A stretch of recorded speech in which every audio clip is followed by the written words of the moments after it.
Hey, what's up guys? It's Brian from J&P Cycles. A quick upgrade that you can do to your luggage on your bike is a new lid latch lever. So this is a pretty easy install. It's just one bolt, but it really changes the look of your bike. Let's show you how to do it. To start, we just need to lift up the latch and locate the T20 bolt right here and remove.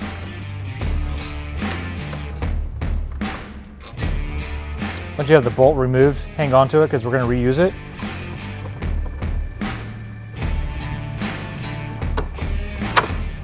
And pull out the old latch. Take the O-ring off your OEM latch and put it on your new Arlen Ness one.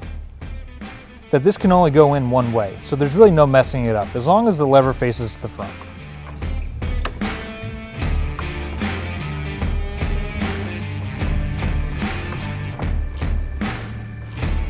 When you get everything tightened in, make sure to test it to make sure you did a job well done.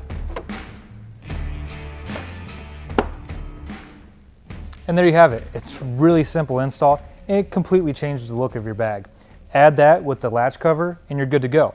Head over to jpcycles.com, make sure to use our bike finder to ensure the proper fit, and thanks for watching.